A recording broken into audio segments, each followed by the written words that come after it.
marketing and budget. Luckily, I don't think there's any marketers here, and if there are, none of this is meant to offend you. This is just a little thing that I put together to help smaller businesses that we have a lot of in Dorset and in the Chamber to market themselves. So a bit of a question for you, and it's a rhetorical question. You don't have to answer it, but in the last few months, 6 months for argument's sake, have you done something very interesting with your business?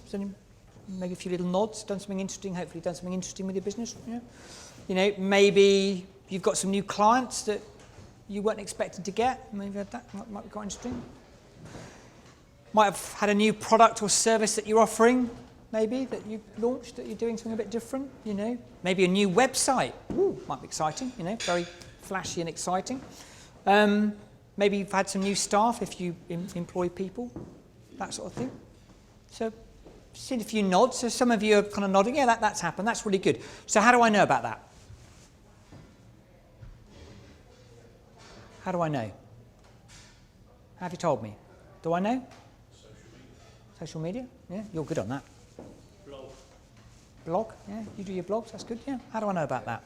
That's the question. How do I know about it? Because I bet in this room, looking at all of you, you've all done some fantastic stuff in the last 6 months. Guaranteed. You've got new clients, got things to celebrate, got things to be excited about. You could comment on the industry that you're in. You could comment on national news that's affected the industry you're in. But how do I know about it? One option is to remortgage your house, take out huge amounts of loans, sell everything you own, and pay a big national marketing company in London hundreds of thousands of pounds to market your business for you. That's option A, you know.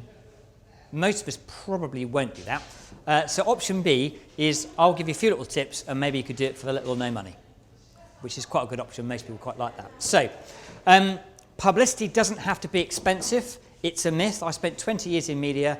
I took thousands of pounds from people and I now feel quite guilty about it. But before you ask, I'm not giving back the bonuses.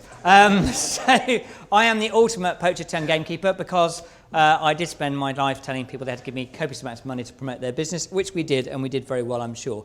But actually, one of the reasons I'm not in that business anymore was a conversation I had with a client in Bridport just over 3.5 years ago. And I sat down, this client had been giving me 450 quid a month for about 5 years, knew him really well, lovely chap. And he called me and he said, do you know what? I'm just not sure this works.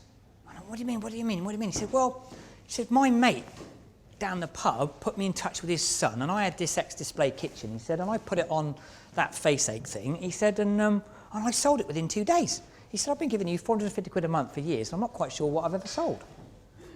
So that was the day I realised I probably had to leave. Because my chances of my bonuses continuing were quite small. But he made a really good point, and it really hit with me that actually, yes, we were doing a great job for his brand, and we probably made him his money back, you know, but it was quite difficult to measure that. And we all know with measuring, it's not about the first question you ask, it's about the second question, because the number of people that said to me, oh, I've done that radio advertising, but it's been rubbish, but I've got some more business. Oh, how did you get that? Oh, from the internet. Oh, I've got loads of people from Google. Yeah, well, why do you think they went to Google? Because when you're driving along in your car and you listen to the radio, how many of you would stop the car in the middle of the road so you get rear-ended and have an insurance claim, or wait to the next lay-by, pull in, get your pen out, write down the name of that company and the phone number that you thought? You don't. You go home and you think, what was that name of that company? Something else, I'll Google it. You'll sing the little jingle in your head and you Google it. And then when you ring that company and they say, oh, hello, how did you get our details? Oh, I got it from the internet. No one ever asked the second question. Why did you go to the internet? Oh, I heard it on the radio. So I spent my life people going, oh, radio doesn't work, when actually it probably did.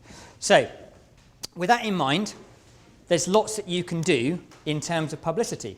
Because there's all these things and they're all free. There's business for Facebook, there's LinkedIn, there's lots of you I know in here do LinkedIn, I'm nuts on it. Instagram, I've just gone into that, it's quite exciting.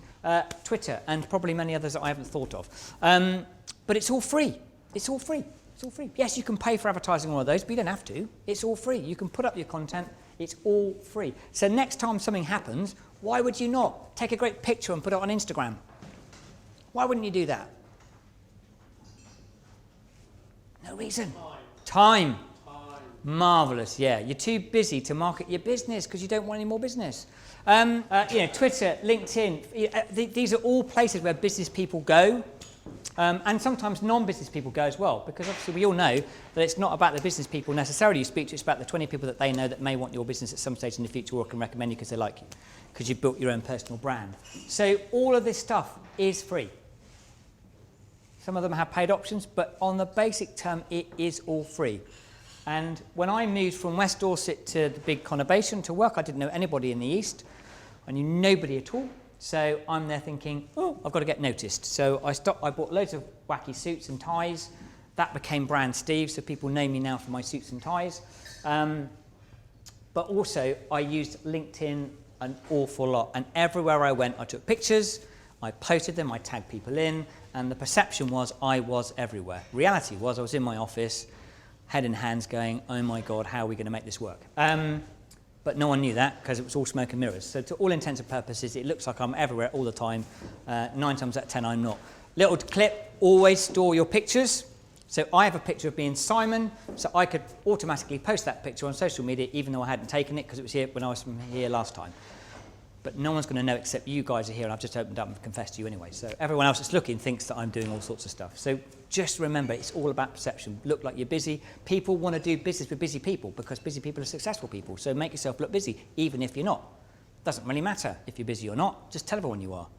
You know, best thing in life, if you think about it, is if you only had one client last year, and this year you had a second client, you've just doubled your business. That's a fact. You just don't tell anyone it's 1 to 2. You've still doubled your business. So why would you not celebrate that? I doubled the, people are really excited about what I do. In fact, my business has doubled in the last 12 months. That's not untrue. You just don't tell me you've only got 2 clients. It doesn't matter. It's all about perception. It's all about, you don't lie, you tell the truth, but ultimately it's all about your brand and making it look as if you're everywhere doing everything that you do that's really exciting. The other thing is, and this stuff, so all of these people here are small businesses. 1-person band, about 6 people work there. She works for herself. They're a charity. 3 of them work there, and that's a little 1-person from Dorchester. So all of those, and all of that stuff there is blogs. So they go away and they blog like no tomorrow. And I've had conversations with every single one of those people to say, that's great, but you could turn your blog into a press release and then you can send it out to the Blackmore Vale, you can send it out to other publications, the Blandford Focus or whatever, in terms of your business, offer some tips. People love this stuff. Journalists are lazy, incredibly lazy, and these days they're all children because the newspaper's got no money and so they can't afford to pay decent people anymore, they made them all redundant. So if you send them something that is well written and ready to go, they want it because it just makes their life a bit easier. If you've got to find 10 stories and 9 emails are delivered with you with nice stories and nice pictures, you're not going to go, do you know what, I might work a bit late tonight and write some stories. You're going to go, I'll have them and I'll go home on time. Because why wouldn't you? It would all be the same. So with a blog, you write a blog in the first person, I think. It's really easy to turn that into a news release. All you do is say, Steve Bulley said. Steve added. Said Steve. Commented Steve. Same content, just pretend that you're talking about yourself from your helicopter, not being yourself. You don't have to rewrite the content. You'll have to change a few tenses in there from I to, bits and pieces. But ultimately, put it in inverted commas, and then you've suddenly turned a blog, and I bet most of you would write a blog, but most of you, if I said write a press release, would go, don't like that. So, challenge would be, look at your blogs, turn them into press releases, and then just play the theme tune to the A-Team. I love it when a plan comes together. We've built that gag in, that was really good, and we hadn't even rehearsed it. So there's a chat, and then just send it off. An email takes next to no time to do, send it off. What's the worst going to happen? Nobody publishes it. So what? Don't make any odds, you've already got the content.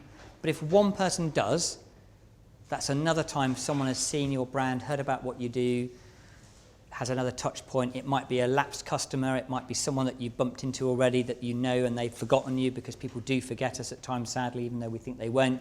So it's another touch point, so it's well worth doing. Pictures. Everywhere you go, take pictures. I'm trying to think if Danny's in here. There's only he is because he's not been around lately. But this is a selection of pictures I've taken.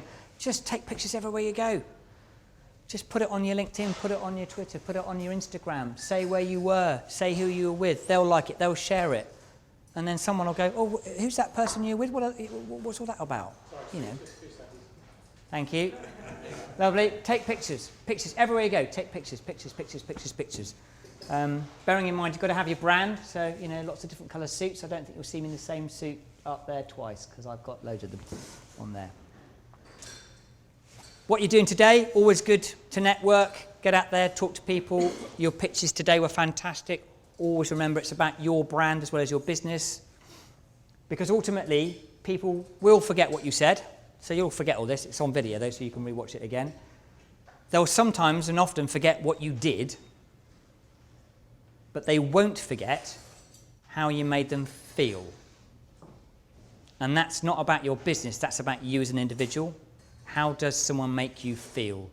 Do you feel you trust them? Do you feel you like them? Do you feel you could work with them? Do you feel that that's someone that you could recommend? It's got absolutely nothing to do with your product. Because we've all bought products that are more expensive than another product because we like the way that product feels. I use that mint sauce stuff, you know, when I'm in the shower because it makes me tingly. You know, it's a little bit more expensive than cheap stuff from Aldi, but I like it because it's probably the same stuff, but I like it because it's how it makes me feel. And we often forget in business, it's about how people feel. How people feel will lead to business. What you tell them won't necessarily do that. Just a thought. And finally, you probably know this, and if you don't, here's some interesting facts for the pub. Dorset is the 10th largest urban area in the UK. Bet you didn't know that, because of course it includes the Connor Basin of Bournemouth, Poole and Christchurch. And there's 53,000 businesses. So remember, when times are tough, and I'm slightly over by just a little bit, these things happen. Some people will give up and retire because they just can't be bothered anymore. They've had enough. They've just had enough. I just can't be bothered anymore. I've done my time. I'm out of it. I'm doing it. I'm leaving it. Some people, and we talked a lot about this around the table, will offer appalling customer service. They won't ring people back, and when they do, they won't give them great advice, or they won't be very nice to them, or they'll be a bit stressed and a bit, whatever. Both of those two will lose customers. Because right now, customer service is key. And if you don't get great customer service, you just will not do business with that company because there are others that can do it.